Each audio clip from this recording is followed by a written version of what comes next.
योगी आदित्यनाथ जी के ऊपर बनी एक बायोपिक अजेय के बारे में। जी। और इस बार हम बात जब कर रहे हैं तो प्रतीक जी तो चूँकि वो फ़िल्म आलोचक ही हैं, तो उनकी तो फ़िल्म देखनी ही पड़ती है उनको। मैं अधिकतर बिना फ़िल्म देखे बात कर लिया करता हूँ, लेकिन आज मैं बात कर रहा हूँ तो मैंने भी फ़िल्म देखी हुई है। जी। मैंने भी कल एक स्पेशल शो था जिसमें मुझे आमंत्रण था, तो मैं उस स्पेशल शो में जाके और फ़िल्म देख के आया। तो मैं पहले अपना बता दूँ जी, जी। कि मैं बहुत आशा के साथ नहीं गया था, क्योंकि ये बायोपिक्स का जो है संसार, ये मेरा जो भी अनुभव है इन बायोपिक्स का, वो ये है कि ये बायोपिक्स फ्लैट चली जाती है। लेकिन मुझे बड़ा सुखद आश्चर्य हुआ जब मैं पहले हाफ में पलक तक नहीं झपका पाया। मतलब वो पूरी की पूरी स्टोरी जो थी वो इतने अच्छे से उसको अ, ताना-बाना बुना था, और एक्टिंग जो थी वो इतनी स्वाभाविक थी कि मैं पूरे पहले हाफ में मैंने पलक तक नहीं झपकाई। उसके बाद जब दूसरा हाफ आया तब उसमें फिर, क्योंकि पहले हाफ में जो घटनाएँ बताई गई थी उनकी बहुत अधिक जानकारी भी नहीं थी। बल्कि ये जो जी। इनकी शांतनु गुप्ता जिनकी किताब पे ये लिखी हुई है, जिनकी किताब पे ये बनी है, मैंने कल उनसे भी पूछा, मैंने कहा ये चीज़ें जो आपने शुरू-शुरू में जो 2-3 चीज़ें दिखाई, जैसे वो घर की बात, वो बस वाली माता-पिता। मारपीट, हुँ। बस वाली मारपीट, या फिर आपके वो चुनाव चुनाव हारने वाला, या फिर वो एक वो सेवा शिविर हैजे-वैजे वाला, मैंने कहा ये तो आपकी किताब में थी नहीं। तो उन्होंने कहा हाँ, ये मेरी किताब में नहीं थी, ये मेरे पास इवेंट्स थी, लेकिन वो किताब में मैंने नहीं डाली थी। लेकिन अच्छा। फ़िल्म के हिसाब से इनको फिर मैंने इसमें डाला, और वो अरे बहुत वाह! अच्छा निकल के आया, क्योंकि उससे एक स्वाभाविक चरित्र दिखाई पड़ता है, एक लड़के का, जो आगे चल जी। के फिर योगी आदित्यनाथ में परिवर्तित होता है। अब आप बताइए? जी, बिल्कुल सर, मैं भी बिल्कुल अपने एक्सपेक्टेशंस कम रखकर ही फ़िल्म देखने के लिए गया था। परंतु मैंने जितना सोचा था उससे भी कई ज़्यादा बढ़िया फ़िल्म निकली। हालाँकि ट्रेलर से भी फ़िल्म टेक्निकली वेल मेड ही लग रही थी, परंतु फिर भी हाल ही के समय में पिछले 3-4 वर्षों में कुछ ऐसी फ़िल्में आई थी, राष्ट्रवादी फ़िल्में ही, उन्होंने निराश किया था काफ़ी। तो अपने एक्सपेक्टेशंस कम रखकर ही मैं गया था। परंतु जैसे कि आपने कहा फर्स्ट हाफ में योगी जी के परिवार के बारे में जो बातें जानने को मिलती है, उनके बाल्यकाल के बारे में, परिवार का जो वातावरण जिस प्रकार से दिखाया है, पिता का अनुशासन, माँ का प्रेम, तो ये सब बातें हैं ना। एक तो आजकल वैसे भी इस प्रकार का पारिवारिक वातावरण फ़िल्मों में ना के बराबर देखने को मिलता है। पिता के अनुशासन को तो बिल्कुल ही नकारात्मक रूप में ही आजकल पैरेंटल अब्यूज़ के रूप में, फिर उसके विरुद्ध बच्चों का विद्रोह, इस प्रकार से मतलब पिता का अनुशासन उसको बहुत ही ज़्यादा नकारात्मक रूप में ही आजकल फ़िल्मों में दिखाया जाता है। तो उस दृष्टि से भी अगर हम देखें, बायोपिक के दृष्टि से भी नहीं देखें, एक सामान्य फ़िल्म की दृष्टि से भी देखें, तो भी ऐसा पारिवारिक चित्रण आजकल ना के बराबर हो गया है फ़िल्मों में, कि जहाँ पर एक फ़िल्म मेकर माता-पिता के अनुशासन को, प्रेम को, इस प्रकार के पारिवारिक वातावरण को सकारात्मक रूप में दिखाए। तो उस दृष्टि से भी मुझे फ़िल्म का फर्स्ट हाफ बहुत ज़्यादा पसंद आया। बाकी जो फ़िल्म के एक्टर हैं अनंत जोशी, उन्होंने भी योगी जी की भूमिका बहुत बढ़िया तरीके से की है, निभाई है।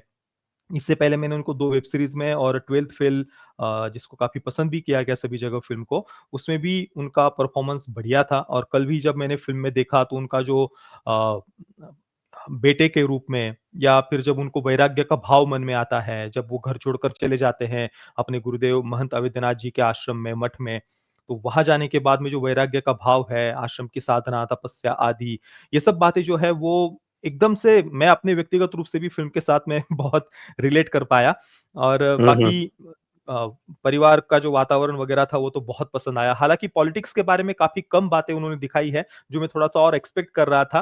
परंतु मुझे लगता है कि मैंने कल घर आकर के जब पढ़ा शांतनु गुप्ता जी ने इस पुस्तक का एक सीक्वल भी लिखा हुआ है, the monk who transformed Uttar Pradesh और ये हुँ। The monk who became chief minister पहली पुस्तक पर आधारित है। तो मैंने तो कल रिव्यू में ही कहा था कि मैं तो इसका सीक्वल भी देखना चाहूँगा क्योंकि उसमें ज़्यादा मज़ा आएगा। जैसे हाँ, कि हाँ, वो जो मुख्तार और अतीक की जो बाद में जो पिटाई हुई है, क्योंकि जी, जी, जी। ये जो बुक जो है, इनकी जो पुस्तक है, वो वहीं पर समाप्त हो जाती है जहाँ ये योगी जी पद ग्रहण कर लेते हैं। जी, जी। वो वहीं तक की है ये। तो वो और वो सेकंड हाफ में अगर इसका सीक्वल आता है ना तो वो बहुत मजा आएगा देखने में कि उत्तर प्रदेश को उन्होंने कैसे बदला और उसमें बहुत कुछ दिखाने जैसा है। मुझे अभी भी याद है मार्च 2017 में योगी जी मुख्यमंत्री बने थे। उस समय मैं भी मतलब काफी एक्टिव भी था और देख रहा था सब कुछ अपने आंखों के सामने और जिस दिन योगी जी को मुख्यमंत्री बनाया जाने वाला था, मतलब तब तक भी पता नहीं था कि कौन बनने वाला है। तो शाम को जितना याद है मुझे 7:30-8 बजे के करीब अनाउंस हुआ था शाम के समय ही।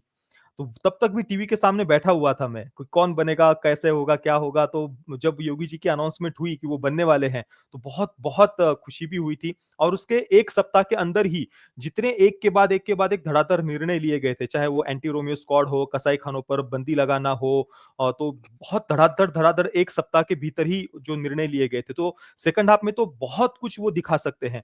फर्स्ट हाफ में योगी जी के बाल्यकाल से लेकर के उनकी जो आध्यात्मिक यात्रा है, उनके गुरुदेव के प्रति उनका समर्पण भाव, आश्रम में उनका व्यवस्थापन देखना, उनका कर्णछेदन की जो प्रक्रिया दिखाई है, वो सीन भी बहुत बढ़िया लगा जो उन्होंने अपने गुरुदेव से ही करवाई। तो वो भी एक बात काफ़ी भावुक कर देने वाली थी। तो ये बातें एक गुरु परंपरा की दृष्टि से भी अगर हम देखें, तो मुझे नहीं लगता कि आज तक इस प्रकार से हमारी सनातन संस्कृति की किसी भी गुरु परंपरा को, किसी भी आश्रम की गुरु परंपरा को इतने सकारात्मक रूप में मैंने इससे पहले देखा हो। हाँ, छोटी-मोटी कुछ ऐसी यूट्यूब पर कुछ वीडियोज़ वगैरह ऐसे हम देखते हैं, परंतु मेन स्ट्रीम एक फ़िल्म हम मतलब ऐसे कोई मसाला फ़िल्म वगैरह नहीं है, परंतु फिर भी अच्छे खासे बजट के साथ में बनी हुई फ़िल्म है। बड़े पर्दे पर मैंने फ़िल्म देखी, तो मुझे दूसरी कोई एक सिंगल फ़िल्म भी याद नहीं आती, कि जिसमें इस प्रकार से हमारी गुरु परंपरा को इतने सकारात्मक रूप में दिखाया गया हो। और एक आध्यात्मिक दृष्टि से भी देखें तो जो वैराग्य का भाव है, उसको भी बहुत बढ़िया तरीके से दिखाया है। जब योगी जी के माँ और पिताजी दोनों 2 वर्षों के बाद में उन्हें पता चलता है कि जब वे महंत बन जाते हैं मठ के, तो उसके बाद जब उन्हें पता चलता है कि उनके बेटे वहाँ पर है, तो जब उनका आश्रम में आना, माँ का क्रोधित होना, पिता का बिल्कुल शांत खड़े होना, ये सब बातें हैं जो बहुत नेचुरल लगती है फ़िल्म में देखते समय। और फर्स्ट हाफ में भी जो बस वाला जो हिस्सा था, जो पार्ट था सीन, वहाँ पर अपने बड़े भाई के साथ में उन्होंने एक बस की सेवा शुरू की थी, उसको नंदी नाम देना, अपने ही घर में गौ माता के साथ में उनका जो प्रेम है, घर में छोटी-सी 2 जो गाय दिखाई है। और कई मतलब कॉलेज में जाने के बाद में बीच में वापस जब वो घर पर आते हैं, तो वहाँ पर भी गौ माता उनको जो जिस प्रकार से आवाज़ लगाती है, फिर उसको वो जाकर के खाना खिला रहे हैं। तो ये जो छोटी-छोटी बातें हैं ना, तो उनका वो जो लगाव है या अंदर से जो कोमल हृदय है योगी जी का, ये सब बातें भी बहुत बारीकी से डायरेक्टर ने दिखाई है। रवींद्र गौतम इसके डायरेक्टर हैं मैंने देखा और इससे पहले कुछ टीवी सीरियल्स वगैरह उन्होंने ज़्यादातर डायरेक्ट की हुई है और एक महारानी करके वेब सीरीज़ है, उसको भी रवींद्र गौतम उन्होंने डायरेक्ट किया हुआ है। तो मतलब अनुभव तो है, जो फ़िल्म के डायरेक्टर हैं उनको फ़िल्म मेकिंग के बारे में काफ़ी लंबा अनुभव है। तो वो बात फ़िल्म में दिखाई देती है। मैच्योरिटी के साथ में उन्होंने फ़िल्म को बनाया है। ऐसा नहीं कि जस्ट कुछ भी बनाकर रख देना था, कहीं से आ गया टास्क भाई चलो बनानी है, ऐसा नहीं। सिंसियरली उन्होंने फ़िल्म को बनाया है। कैरेक्टर डेवलपमेंट अगर हम देखें, योगी जी के पात्र की बाल्यकाल के कुछ सीन है, भाई के साथ में उनका जो प्रेम है, हालाँकि उनकी जो बहनें थी, उनके बारे में हालाँकि फ़िल्म में नहीं दिखाया। वो पता नहीं उन्होंने जानबूझकर ही उस बात को मिस किया या फिर क्या रीज़न था पता नहीं, एक भाई ही उनके दिखाए हैं और बाकी बहन का भी माता-पिता का दिखाया है पात्र। ना, जब ये वापस जाते हैं तो वो बहन दौड़ती हुई आती है कि भाई आ गया, भाई आ गया। हाँ, मतलब ज़्यादा उस बात पर फ़ोकस नहीं था, जितना मतलब हमने एक एक सीन था वो केवल मात्र, पर जैसे कि भाई के पात्र को अलग से उन्होंने समय दिया है। जहाँ पर भाई के पात्र की पढ़ाई में रुचि नहीं थी और योगी जी पढ़ाई में भी काफ़ी अच्छे थे और पिता कहते भी है कि हमारा ये जो अजय जो बेटा है, वो सबसे काबिल है। ये एक बात भी पवन मल्होत्रा उनके पिता का जो पात्र है, वो अपनी पत्नी से एक सीन में कह रहे हैं, जब वो बर्तन माँज रही होती है। तो इस प्रकार से दोनों भाइयों के बीच के जो रिश्ते को ना उसको अलग से डेवलप किया है। बहनों के बारे में मतलब ठीक है, शायद हो सकता है कि अगर इसका कभी अगला पार्ट आए तो वहाँ पर हमें देखने को मिले वो सब बातें। तो उनके परिवार की जो सादगी है, तो वो बात मुझे सबसे ज़्यादा पसंद आई।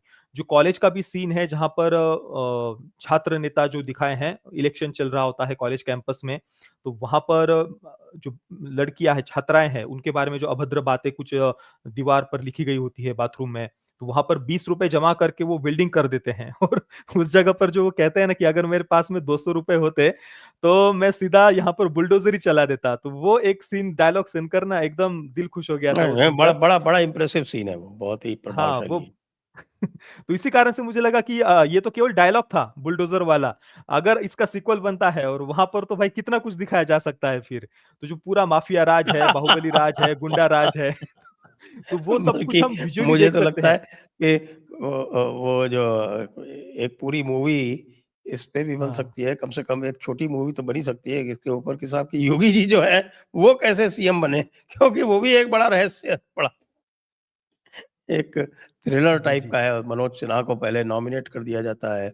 मनोज सिन्हा पहुँच जाते हैं, वो अपने गाज़ीपुर होके और काशी विश्वनाथ दर्शन-वर्शन करके गाज़ीपुर जाके और गाज़ीपुर से लौट रहे होते हैं लखनऊ के लिए।